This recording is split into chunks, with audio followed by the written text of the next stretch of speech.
guys, today I thought I'd go through some concealed carry tips with you guys. Some people just might not be able to make it to the range all the time, but there's so much benefit to dry firing and training at home without any ammunition that it'll really build your skill for when you do go to the range and you are able to shoot live. So the first tip that I wanted to share with you is that if you're not sure where to carry your concealed handgun, whether you want to carry appendix or strong side, we always recommend that if you're transitioning from an outside the waistband holster, or if you've been running open top without any concealment, that you run strong side carry, because you've already built that neural pathway for success of the hand movement going to that position. So we definitely recommend strong side carry. The second part is, when you're training at home, we always want to make sure we've got a safe working environment. So two things that I always ensure. One, that I always have either my blue gun on standby. That way it doesn't really matter about the live ammunition component to this, because it's a blue gun and it's already safe. But if you do have your live weapon, one thing that we always want to make sure is that we create a safe working environment. So always pay attention to the 4 safety rules. Treat every weapon as if it's loaded, keep your finger outside the trigger, point the weapon in a safe direction, and always be aware of your backstop and beyond, which is sometimes a little difficult when you're working indoors, because what's through that drywall and on the other side is also important. So the first thing we also want to ensure is the weapon's unloaded. So one, if there's a magazine inserted into the weapon, ensure that the magazine is removed. Lock the slide all the way to the rear, okay? And then we're going to check the chamber, the body, and the bolt face for the presence of any ammunition, okay? At this point, the weapon is clear. We're going to send the slide forward, and we're going to fire the action off in a safe direction. I've identified that this direction is a safe direction, and I fire that action off, okay? Now we recycle the action because it's a Glock and we want the trigger to operate. We're just going to recycle it, and we're going to set the weapon up, and we ensure that anytime we're training with magazines that are live mags, the magazines are empty as well. So this one's empty, she's going to go onto the gun, I'm going to go into the holster. I'm also training with the second magazine, which has also got no ammunition in it. And that's going to be relevant when we're doing things like combat reloads or tactical reloads or anything of that nature. Okay? So now that we've got the safety part knocked out and we're going to be training with our live weapon, the other thing that we want to make sure is when we're doing dry fire and you're building neural pathway and a lot of repetitions, is that we do it correctly. Okay? The muscle memory or neural pathway development is so important to training that we want to be able to replicate that all the time and under stress. Okay? So when we start to develop a neural pathway, we want to do it slowly. We always want to train at a slow speed and not work any faster so that we don't get the drill wrong. Okay? That's a really important part about building a neural pathway. A good slow rep is better than a bad fast rep. Okay? So if you're going to be training with a shot clock, for example, set a par time on the shot clock that is fairly forgiving and fairly lengthy, so that you can get a good few slow reps in before you start challenging yourself with faster reps. Okay? The other part to dry fire is when you're using your live gun, you always want to go through the motions as if you're firing live rounds, which will mean putting your finger on the trigger and also pulling the trigger. Again, confirming the weapon is empty and there's no presence of live ammunition is always the safest thing to do. So when we're training, we've got to remember that when the gun comes out of the holster, we've got to acquire our sight package quickly, and we've got to get the barrel oriented downrange before our finger can get onto the trigger. That's really important. We don't want to have problems with our finger being on the trigger any earlier, especially when we're bringing the weapon out of the holster or returning the gun to the holster. I've seen too many bad situations over the last 20 years of problems associated with people and not paying attention to those safety rules of finger discipline outside the trigger, especially when the weapon's not pointed in a safe direction. And against your body is not a safe direction. The other part is that we do a lot of static training on a square range where maybe you don't have the ability to move on the square range. Maybe they don't allow you to carry or draw the weapon from the holster, but at home we can start to manage those skills and start to train them more effectively, so that when the time comes to training in a tactical course or at a range that allows you to draw from the holster or conduct a bit of dynamic training like moving and shooting, that you're there and ready and prepared for it when that time comes. So we always want to make sure we're training realistically, and that is that we don't want to be static and staying in place if there's a threat directly towards us. If the threat's identified us and he knows where we are, then we're just a static target waiting to get hit. So the first thing that we want to be able to do is create a little bit of movement and start moving laterally to make ourselves a harder target to hit. then there comes a problem of being able to access the weapon, and what's more important, accessing the weapon or moving? And I believe that moving and accessing the weapon are both about the same importance, okay? Sometimes it could be moving to cover first, then drawing, but if you can move effectively and get to cover quickly and draw at the same time, then we're ahead of the power curve there. You've got a weapon to defend yourself, especially when you've got a known threat that allows you to engage with deadly or lethal force, okay? Also, don't forget that as a concealed carry holder, if you're not law enforcement, it's still relevant to be able to verbalize what you're doing and issue some kind of a warning or action commands to the threat so that people around you know that you're the good guy and not the bad guy with the gun. So things like, drop the weapon. Things like, I'm a concealed carry holder, call 911. Okay? Something that just allows the people around you to recognize you in plain clothes, that you're the good guy and not the bad guy, so that people don't make that mistake. Especially if there's other people in the area that are concealed carrying their weapons and mistake you for the bad guy. So let's take a look at some of these training evolutions. I've got a target here set up at about 7 yards in the office here, which is a great training distance. It's outside of 2 arm spans or that integrated combat range or anything like that, which allows us to do our draw, shoot and move and all those types of techniques. So the first thing I want to do is set my par time to about 2.5 seconds so I can start to perform slow dry fire practice, okay? So I'm going to start facing the target and just work the mechanics of getting the gun accessed and into play, okay? It's going to look like this. Set the par time and adopt my stance. Okay, go through the motions of all your post-engagement sequencing as well. Okay, that's really important. Gain access to the weapon, draw the weapon out, pick up your sight picture, put your finger on the trigger and start taking the slack out of the trigger when the sights are on target. Don't forget, once you've dispatched the target and you're happy that that target is no longer a threat, scan the area appropriately for additional threats. Once you've finished with your scanning process, that's when we can start to consider things like tactical reloads or putting the weapon back in the holster. Remember, in an active shooter or an active threat situation, when law enforcement arrives, make sure that your hands are clearly visible with no weapon, okay, to minimize any confusion on the law enforcement side. Okay, so at that point, we want to be able to bring the weapon back into the holster, okay? So clearing access to your weapon is really important. Being able to grasp the clothing that you want to move out of the way, bring it up and around to make sure you get clean access to your weapon is really important. Now, clothing and attire is super relevant because we always change our clothes daily. So when you're training at home, use different things. Wear a jacket, wear a t-shirt, wear a button down, wear a hoodie, a zippered hoodie, a pullover hoodie. Anything that normally replicates your daily attire is definitely worth training with. In this case, I've just got a standard t-shirt on. We're going to grasp close to where the holster is, get a whole chunk of t-shirt, and we're going to draw it up so we can get access to the weapon itself. At that point, we want to make sure that we've got good clean access and a good strong grip onto that weapon, and we're not grasping any part of the garment or anything like that to restrict the weapon coming out of the holster. Now, my holster here is a retention holster. It's a Safariland 575. It's inside the waistband with a grip locking system, which again is really important to me that it's got a locking system even though it's a concealed or inside the waistband holster.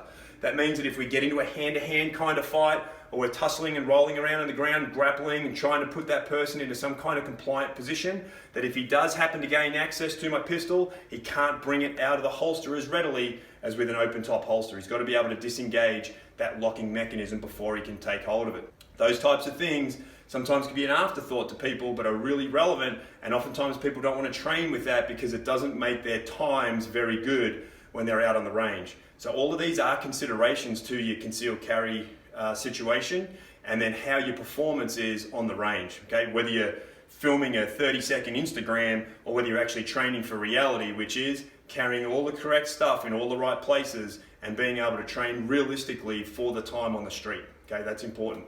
So gaining access to the weapon, super important. Dominating the grip on the master hand, because that's going to be your firing hand. Then bringing the weapon clear of the holster and orienting it toward target is going to be our next thing. And that's where we're going to start to pick up the sight package. So once I bring that weapon up and out of the holster, I want to bring it pretty much up and parallel so that my eyes are starting to track that front sight. When I push that Weapon forward is where I really want to start to pick up the front sight and how it appears in the rear sight aperture. Okay, we use a CQB or an adequate sight picture that, based on distance to target and a lot of testing, that we understand what's going to work and what's not going to work in relation to trigger control, distance, size of target, etc. Okay, basically the complexity of the shot. Okay, once that gun comes out of the holster and is essentially pointing down range, don't forget about your support hand. Don't leave your support hand out here swinging. It's got to do something as well. Typically in a combative situation, it's either out striking, guarding here, or if it's not and we're at outside of that range, it's going to come center line of the body as an index point on the center of your chest, so we know exactly where it is. At that point, when the weapon comes out of the holster, the support hand cuts up underneath of it, where we start getting touch points on the index finger, and then up underneath where we start to wrap here is where we want to get that full 360-degree wrap. Now, when the weapon's pointed down range and it's started to be presented towards the target is where my finger can then go inside the trigger guard and start touching the trigger itself and preparing the trigger for firing. Now again, depending on the complexity of the target, distance to target, so on and so forth, is going to determine how I'm going to pull that trigger, okay? But at the end of the day, we need two hands on the weapon, pointed toward the threat, and we're starting to take the slack out, looking for our sight picture and visualizing our sight picture and target through the sights and actually focusing on the target. Remember, 101 training with sight alignment is a hard front sight focus, but when we get into reality, it's really hard to get someone to focus on their front sight when there's a dude at 7 or 10 yards with a weapon pointing his gun at you. Who do you think you're going to be focused on? Your front sight or the threat? Okay, so we've got to have a realistic way of being able to sight the gun. We're not point shooting, we're sighting the gun, but looking through our sight picture onto the target, confirming the target is a threat, and then making a decision to shoot. Okay? We always want to issue those words of command to the threat where possible, so that it gives us a good discrimination of whether we can shoot or not. And if we mention the word gun, or if he has a weapon, and we say that word to the threat, hey, drop the weapon, drop the gun. We've already made a determination there that that weapon checks the jeopardy triangle and allows us to use that deadly force option at that point. If we don't start training with that kind of verbiage, then it makes it a little bit sketchy as to whether or not there could be a weapon one time or not the next time. So as soon as I see body, a person there, I want to be engaging that target verbally and issuing commands. Drop the weapon! As I present my gun to protect myself and anyone else around. At that point, if he fails to comply and moves into a posturing position and fails to drop the gun, we might then need to use lethal force to be able to solve that problem, okay? Again, once we're finished with the threat and we're scanning, we always want to make sure that have that understanding in our mind. If there's one, there could be two. If there's two, there could be three threats. So we're always scanning a field of fire to ensure that the area around us is clear, and not forgetting if you're outside a 360-degree check. At that point, when we're looking around, we need to make sure the weapon is oriented in a safe direction, okay? We can't just be flagging the weapon around, covering people that don't need to be covered at that point. So once we're finished with our threat and field of fire, we're going to either bring that weapon to a ready position, being high ready, or bringing it back into a low ready or a low port position that's a safe position, that once the threat's been dispatched and we're happy with the area, that we can then make a good decision to either A, go back to the holster, or continue to fight with the weapon out of the holster, okay? At this point, make my scan, come back to the high gun position, I start looking around, I do a 360-degree check and ensure that that weapon is at the high port at that point. Then once I'm happy, I can move the gun back to the holster, ensuring it's in there and locked, and then bring my cover garment back over the top. So, if we're going to go through the entire thing at slow time, we incorporate the shot clock. It might look a little bit like this. Drop the weapon!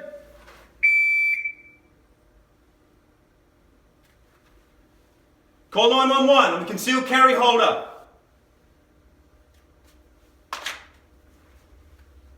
Might look something like that. Okay, the words that you choose might be relevant to you. I'm a concealed weapons permit holder, a CCW holder, or simply just call 911. You're obviously doing the right thing to be able to save the person's life if possible, but we've made a decision that we've had to employ lethal or deadly force at that time to be able to protect ourselves or others around us. Okay. So once we're happy there and you've finished that static shooting, and we'll go back to our skeleton target down there, we might want to incorporate a little bit of movement. Okay, moving off the X. But remember, the X is still in this area.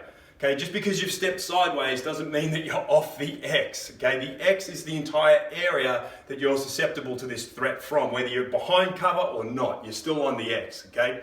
When you're outside of the effective range of his weapon system and in defilade somewhere, we're off the X and on the Y, okay? So don't be caught up in the whole get off the X by a simple step to the left or a step to the right, because you're still on it, okay? What that really allows us or provides us is a little bit of understanding mentally that on a square range, if there's other people around us, that we're initiating movement to move towards cover. We're still on the X, but we're trying to go to cover, and in the absence of cover, we're moving laterally to make ourselves a more challenging target to hit. Okay, a lateral moving target is harder to hit than a target moving to or moving from you. Okay, so we try to move either left or to the right, depending what the terrain allows us. Okay, so getting back here, let's say we are inside and there's an active threat inside of our own home.